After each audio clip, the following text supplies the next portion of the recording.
తెలంగాణ రాష్ట్రంలో కాంగ్రెస్ ప్రభుత్వం వచ్చి దాదాపు సంవత్సరం కావస్తుంది. కాంగ్రెస్ ప్రభుత్వం రేవంత్ రెడ్డి గారి నాయకత్వంలో రాష్ట్రంలో ఉన్నటువంటి అన్ని వర్గాల ప్రజలని మోసం చేస్తూ వంచిస్తూ మరి అన్నీ మేము బాగా చేసాం, బ్రహ్మాండంగా చేశాం, అద్భుతాలు చేశామన్నట్టు ఈరోజు ఏవో విజయోత్సవాల పేరు మీద సంబరాలు జరుపుకుంటా ఉన్నారు. ఏమి సాధించారని ఈరోజు సంబరాలు జరుపుకుంటుందని చెప్పేసి ఈరోజు బీఆర్ఎస్ పార్టీ కాంగ్రెస్ ప్రభుత్వాన్ని ముఖ్యమంత్రి గారిని ప్రశ్నిస్తూ ఉంది. ఈరోజు కేసీఆర్ గారి నాయకత్వంలో సాధించుకున్నటువంటి తెలంగాణని అద్భుతంగా బంగారు తెలంగాణగా తీర్చిదిద్ది యావత్ భారతదేశంలోనే తెలంగాణ రాష్ట్రాన్ని అన్ని రంగాల్లో నంబర్ 1గా నిలబెట్టినటువంటి ఘనత బీఆర్ఎస్ పార్టీకి కేసీఆర్ గారికి దక్కింది. ఈరోజు అప్పట్లో కేసీఆర్ గారు ప్రవేశపెట్టినటువంటి అనేక పథకాలు, జనరంజకమైనటువంటి పథకాలు ప్రజల నుంచి చక్కటి స్పందన వచ్చి ప్రజల మన్ననలు పొంది అన్ని వర్గాల వారికి కేసీఆర్ గారు పెద్ద దిక్కుగా ఉన్నటువంటి సందర్భాలు అనేక ఉన్నాయి. ఎన్నో మంచి పథకాలు ఆ రోజు ముఖ్యంగా చేతి వృత్తులు చేసుకున్న వారికి, వెనుకబడిన తరగతుల వారికి, దళితులకి మరి ఎన్నో మంచి పథకాలు ప్రవేశపెట్టి చేతి వృత్తులపై ఆధారపడ్డ వారిని అందరూ ప్రోత్సహించి వారి కడుపు నిండా తిండి, చేతి నిండా పని, కంటి నిండా నిద్ర ఉండే విధంగా కేసీఆర్ గారు ప్రవేశపెట్టిన పథకాలు వారికి అద్భుతాలు సృష్టించి వారికి ఎన్నో జీవితాల్లో వెలుగులు నింపినటువంటి మరి సందర్భం కేసీఆర్ గారి నాయకత్వంలో తెలంగాణ రాష్ట్రంలో ఉండే. ఈరోజు సంవత్సరం కావస్తోంది రేవంత్ రెడ్డి గారి ప్రభుత్వం ఏర్పాటై. ఈరోజు అక్కడ నాయి బ్రాహ్మణ సోదరులు ధర్నా చేస్తూ ఉన్నారు. చేతివృత్తులపై ఆధారపడినటువంటి నాయ బ్రాహ్మణ సోదరులకి ఉచితంగా మరి కరెంట్ సరఫరా చేస్తే, వారికి విద్యుత్ సరఫరా చేస్తే, పవర్ సప్లై చేస్తే మరి వారికి ఆ ఒక్క పథకాన్ని నిలిపివేసి వారిని నిరుత్సాహపడే విధంగా వారి వృత్తిపైన ఆధారపడ్డటువంటి నాయ బ్రాహ్మణ సోదరుని రోడ్డు పైన పడేసే విధంగా చేసేటువంటి చర్యల వల్ల వాళ్ళు రోడ్డు పైనకు వచ్చి ఈరోజు ధర్నాలు చేసేటువంటి పరిస్థితి ఈ యొక్క కాంగ్రెస్ ప్రభుత్వం, రేవంత్ రెడ్డి గారి ప్రభుత్వం చేస్తుందని చెప్పడానికి మరి నేను ఎలాంటి అనుమానం లేకుండా ఆధారాలతో పాటు కూడా అది చెప్తా ఉన్నాను. అంతేకాకుండా ముఖ్యంగా మత్స్య పారిశ్రామిక సహకార సంఘాలపైన ఆధారపడినటువంటి కుటుంబాలు ఈ తెలంగాణ రాష్ట్రంలో ఈ మత్స్య పారిశ్రామిక సహకార సంఘం పైన ఆధారపడే కుటుంబాలు దాదాపు 4 లక్షల కుటుంబాలు మరి యొక్క ఈ మత్స్య సంపద పైన, మత్స్య వృత్తి పైన మరి ఆధారపడి సహకార సంఘాలుగా దాదాపు 5,352 సహకార సంఘాలు రాష్ట్రంలో ఉన్నాయి. వీరందరూ కూడా ఈ యొక్క ఫిషరీస్ అంటే ఈ యొక్క వృత్తిపైన ఆధారపడి జీవించేటువంటి కుటుంబాలు. అంటే దాదాపు 4 లక్షల కుటుంబాలంటే 20 లక్షల జనాభా.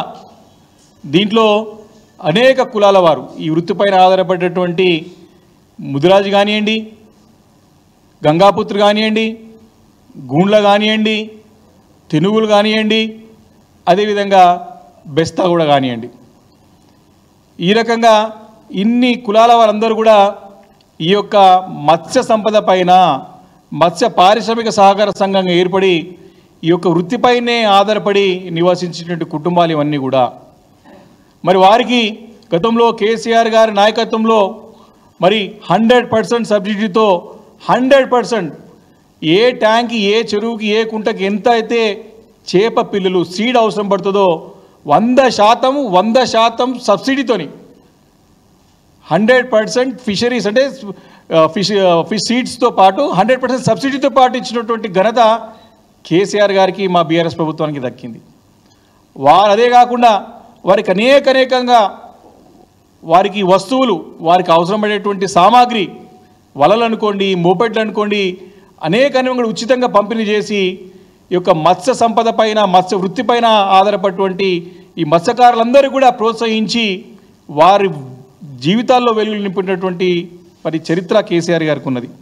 ఒక్కసారి చూసుకున్నట్టయితే చేపల ఉత్పత్తి 2016-17లో దాదాపు 2 లక్షల టన్నులు ఉంటే మరి 2022-23 వచ్చేవరకు 4,25,000 టన్నులు తీసుకొచ్చినటువంటి ఘనత మరి కేసీఆర్ గారికి దక్కుతుందని చెప్పి ఈ సందర్భంగా నేను మనవి చేస్తా ఉన్నాను.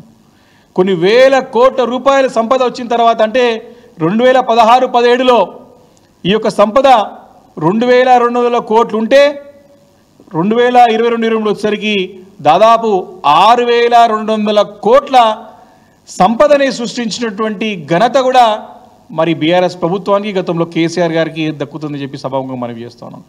ఈ 6,200 కోట్ల సంపద అంతా కూడా మరి ఈ యొక్క 4 లక్షల ఎవరైతే సభ్యులు ఉన్నారో మత్స్య పారిశ్రామిక సహకార సంఘం పైన ఆధారపడేటువంటి కుటుంబాలు ఉన్నాయో అందరూ కూడా సంతోషంగా పంచుకొని ఆనందంగా నివసించేటువంటి సందర్భం.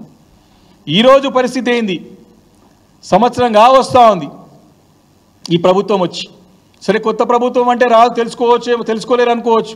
కానీ దాదాపు వచ్చి సంవత్సరం కావచ్చు, దాదాపు సంవత్సరం ఈ రోజుకి. మరి వాళ్ళు ఈ యొక్క చేపల పంపిణీ ఏదైతే చేప పిల్లల పంపిణీ ఏదైతే ఉన్నదో సీడ్ని 50% కోతలు విధించినారు. అందుకే ముఖ్యమంత్రి గారిని కోతల రేవంత్ రెడ్డి అని పేరు మరి ఊకే రాలేదు. అన్ని పథకాల్లో కోతలు పెట్టుకు వస్తున్నాడు కాబట్టే ఈయనని ముఖ్యమంత్రి గారిని కోతల ముఖ్యమంత్రి దాన్ని ప్రశ్నిస్తే వెర్రికూతలు కూసి మాపైన బురదయ్యే ప్రయత్నం చేస్తూ ఉన్నాడు. ఈరోజు ఈ 50% సీడ్స్ అయితే ఫిష్ పిల్లలు చేప పిల్లలు ఉన్నాయో వాటిని తగ్గించి మరి ఆగస్ట్ నెలలో ఇస్తామని చెప్పినటువంటి ప్రభుత్వం మరి దాదాపు డిసెంబర్ వరకు వచ్చినాం. ఇప్పటికి కూడా వారు ఏదైతే 50% ఇస్తా అని చెప్పినటువంటి చేప పిల్లల్ని కూడా ఈరోజు వరకు కూడా పూర్తి చేయలేదు. ఈ యొక్క మత్స్యకారులందరూ కూడా దీని గురించి వేచి చూస్తూ ఉన్నారు. ఈరోజు వరకు కూడా దీనిపైన పెద్ద ఎత్తున వాళ్ళ ఆందోళన ఉద్యమాలు చేపట్టడానికి కూడా సిద్ధమవుతా ఉన్నారు. వారికి అండగా ఖచ్చితంగా, ఎందుకంటే గతంలో కేసీఆర్ నాయకత్వంలో చక్కగా ఉండేమా కానీ వారు బాధపడుతూ మమ్మల్ని సంప్రదించి దీనిపైన ఖచ్చితంగా పోరాటం చేయాలని చెప్పేసి కూడా డిమాండ్ చేస్తూ ఉన్నారు. అంతేకాకుండా వారు దీనిపైన సమానం చెప్పలేక మరి స్టేట్కి ఫిషరీస్ కోఆపరేషన్ ఫెడరేషన్ ఉంటుంది, మనకి స్టేట్ చైర్మన్ ఉంటాడు.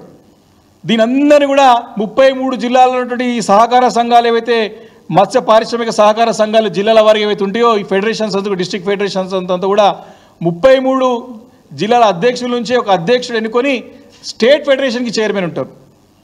దీనికి ఎన్నికలు పెట్టకుండా హైకోర్టు ఉత్తర్వులు ఉన్నా ఇప్పటి వరకు కూడా కేవలం 12 జిల్లాలకే ఈ సహకార సంఘం మత్స్య పారిశ్రామిక సహకార సంఘం ఎన్నికలు పెట్టి మిగతా 21 జిల్లాలకి ఆపివేసి ఎన్నికలు పెట్టకుండా కాలయాపన చేసుకుంటూ వారికి చెప్తే వారు కూర్చోమంటే లేవడం లేచేటువంటి వ్యక్తిని ఈ ఫెడరేషన్ చైర్మన్గా పెట్టుకొని మరి ఈ యొక్క వృత్తిపైన ఆధారపడినటువంటి వారందరినీ కూడా రోడ్ల పాలు చేసుకుంటూ వారి నోట్ల మట్టి కొడుతూ వారు కడుపు కొడుతున్నది ఈ యొక్క రేవంత్ రెడ్డి ప్రభుత్వం అని చెప్పి సందర్భంగా మనవి చేస్తా ఉన్నాను. కాంగ్రెస్ పార్టీకి చెందినటువంటి వారి సొంత ఎమ్మెల్యేలు కూడా లిఖిత పూర్వకంగా ముఖ్యమంత్రి గారికి చెప్పినారు, ఈ మత్స్య కారులని అన్యాయం చేస్తూ ఉంది, వీరిని ఇమ్మీడియట్గా తప్పును సరిదిద్దాలని చెప్పినా కూడా ఈ ప్రభుత్వం మొద్దు నిద్ర నుంచి లేస్తలేదని చెప్పి ఈ సందర్భంగా మనవి చేస్తూ ఉన్నాను. కాబట్టి తక్షణం ఈ మిగతా 21 జిల్లాలకు సంబంధించినటువంటి మత్స్య పారిశ్రామిక సహకార సంఘాల ఎన్నికలు ఇమ్మీడియట్గా నిర్వహించాలి. స్టేట్ చైర్మన్ కూడా ఆ ఒక నిబంధనల ప్రకారం కూడా ఎన్నుకోవాలి.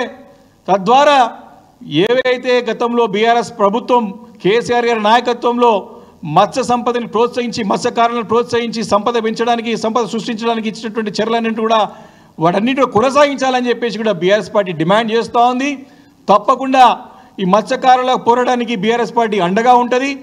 ఇప్పటికే వాళ్ళు కానీ మేము కూడా ఖచ్చితంగా దీనిపైన ఇమీడియట్గా చర్య తీసుకోకపోతే పెద్ద ఎత్తున ఆందోళన ఉద్యమాలు తప్పవు, వారి పక్షాన నిలబడి బీఆర్ఎస్ పార్టీ కూడా అండగా ఉంటుందని చెప్పేసి కూడా ఈ సందర్భంగా మనవి చేసుకుంటూ, ఇది మత్స్యకారులు ఒకటి బెస్ట్ ఎగ్జాంపుల్. మరి అదేవిధంగా ఈరోజు అక్కడ నాయ బ్రాహ్మణులు రోడ్ల పైనకి వచ్చి ధర్నాలు చేస్తూ ఉన్నారు. అక్కడ వీళ్ళేమో విజయోత్సవాలు జరుపుకుంటా ఉన్నారు, ఏదో సాధించడం అద్భుతాలు సృష్టించడం సంవత్సరం లోపల అని చెప్పేసి కూడా ఈరోజు సంబరాలు జరుపుకుంటా ఉన్నారు.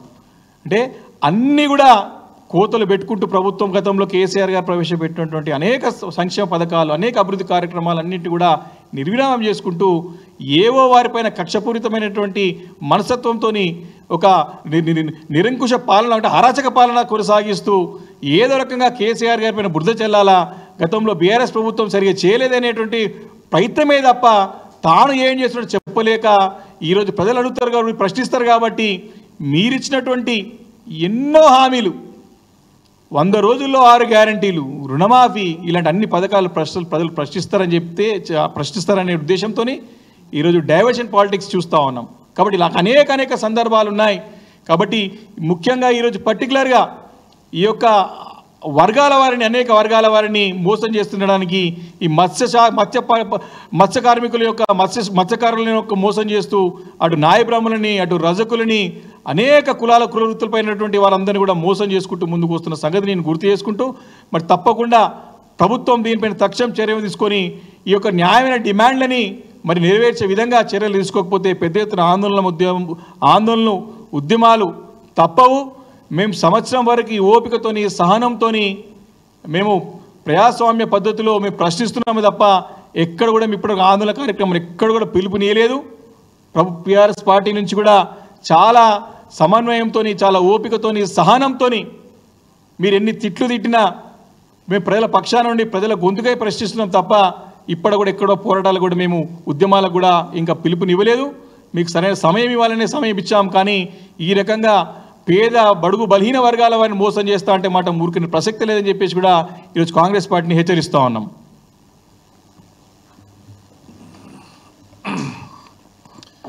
అందరికీ నమస్కారం.